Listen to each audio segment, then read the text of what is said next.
বৃষ্টি আইতেছে বুঝছো, এখন মনে করো আমার ফিলিং খালি এমনি এমনি বাড়তেছে। এই যে দেখেন, বাসায় জামাই কোলে বই, রিক্সায় জামাই কোলে বই। আমি তো অবশ্যই বাংলাদেশের সানি লিওন কারণ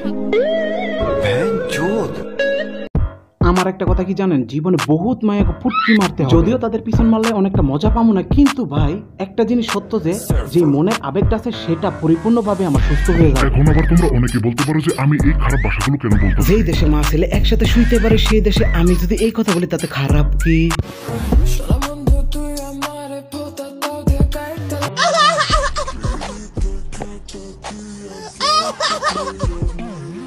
এতদিন তোমরা দেখছো যে বউ দিয়ে ব্যবসা করে, এবার তোমরা দেখতে যাচ্ছ যে মা দিয়ে ব্যবসা। তোমার দেরি কেন, চলো নিজের পাশে থাপ্পড় দিয়ে আজকের ভিডিওটা শুরু করি।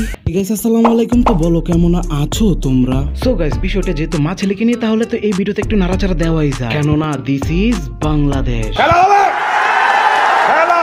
এই মা ছেলের ব্যবসাটা শুরু হয় প্রথমত টিকটক থেকে, যেটাকে আমরা কিনা প্রতিবন্ধীদের আড্ডাখানা বলে থাকি, যাদের বুদ্ধি কিনা সবসময় পুটকির ভিতরে থাকে। কিন্তু এই ছেলেটার বুদ্ধিটা ছিল একটু ব্যতিক্রম। যখন কিনা আমি জানতে পারলাম যে তারা মা ছেলে, তখন আমি হালকা করে টিকটকে লাড়া দিই, আর যেগুলো দেখতে পেলাম সেটা দেখে তো আমি ভাই পুরাই শিহরিত। মাকে ডাকছে মানে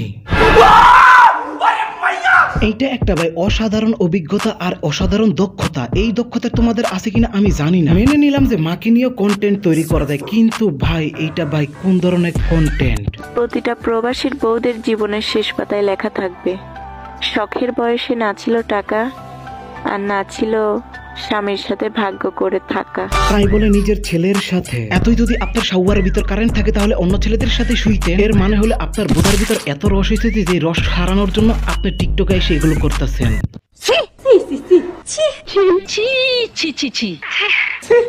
চলো এবার আসি আমাদেরকে দেশের কিছু ট্রেন্ডিং মাগিদের নিয়ে, যাদের হাড়ে এত কারেন্ট যে নিজেকে বোতা দাও দিয়ে কাইটটা লাইতে চায়।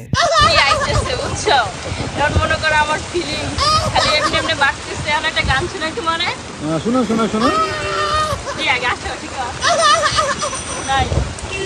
শোনা বন্ধু, তুই আমারে বোকা দিয়া কাইটা না, ফিরিতে খাতা লইয়া চাইটা লইরা মাইরা।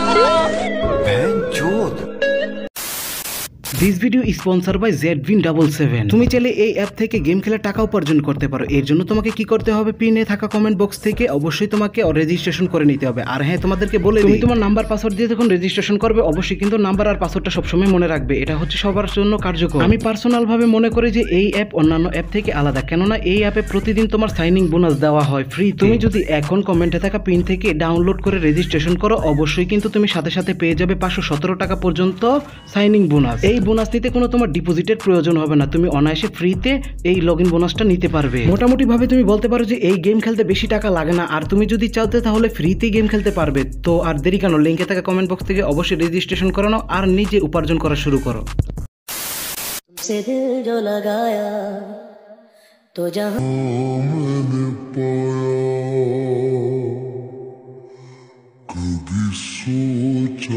একে তো নিজের হেডার ভিতরে কারেন্ট নিছিস, আবার জনগণের দেখাইছিস যে তোর কারেন্টের কত আগুন। তোমরা জানো কিনা আমি জানি না যে চৈত্র মাসে কিন্তু মহিলা কুকুরেরা কিন্তু চোদা লওয়ার জন্য কিন্তু পাগল হয়ে ওঠে। ঠিক তেমনই আমাদের দেশে কিছু ব্র্যান্ডেড মাগি আছে যারা খেলার পর নিজেকে অনেক সাধু মনে করে টিকটক বেড়ে করে। এতে করে সে মনে করে যে তার বোদার দাম অনেকটাই বেড়ে যায়। মাদার চোদ, তোদের যদি এতই ভাইরাল হওয়ার নেশা থাকে তাহলে জানা প্রনিস্টারের খাতায় নাম লেখা। পরকীয়াতে আসক্ত হয় তখন ঠিক এরকম বাথরুমে ঘন্টার পর ঘন্টা যায় বৈশা থাকে। ঠিক আমার জামাইও 2টা ঘন্টা ধরে বাথরুমে ঢুকছে, বের হওয়ার কোনো নাম নাই। এই যে আমাদের একটা ব্র্যান্ডেড মাগি, এই মাগির চেহারাটা আশা করি সবাই তোমরা ভালোভাবে চিনো আর জানো। বিশ্বাস করেন রাসেল ভাই, ওদের ভিডিও দেখলে আমার মাথার ঘাম পায়ে পড়ে যায়। এখন তোমরা যদি কেউ ওদের মতো ভাইরাল হতে চাও এবং তারা ভাইরাল হতে ইচ্ছুক, তাহলে তোমরা অবশ্যই একটা কাজ করতে পারো। তোমাদের যদি খেলাধুলা করার মতো কোনো সাথী থাকে, তাকে নিয়ে বেডরুমে গিয়ে একটু খেলাধুলা করো, আর সেই খেলাধুলাগুলো মোবাইলে রেকর্ড করে অনায়াসেই তুমি ভাইরাল হয়ে যেতে পারো। এবং তোমরা অবশ্যই কিন্তু একটা কথা মাথায় রাখবা যে এই লিঙ্কটাতে তোমরা ভাইরাল করছো, এটা কিন্তু কখনোই বলবো না। একদম সংক্ষিপ্তে তুমি ভাইরাল হয়ে যেতে পারো। এরপর তোমাদের যা খুশি তাই ভিডিও করতে পারো। ধরো তোমাদের বাথরুমে গিয়ে তুমি হাগু করতে বসছো, তোমার পাতলা পায়খানা হয়েছে, সেটা নিয়ে একটা কন্টেন্ট বানাইতে পারো। গাইস আমি মাপ চাইতাছি, ওদের নিয়ে যদি আর কথা বলতে যাই ভাই, বিশ্বাস করো আর না করো, আমার মুখ দিয়ে যে কি বাইরে বসে এটা আমি নিজেও কল্পনা করতে পারবো না। সো টিল দেন, আল্লাহ হাফেজ, বাই বাই। আর ভিডিওটা যদি ভালো লাগে অবশ্যই লাইক করে দিও। So bye bye.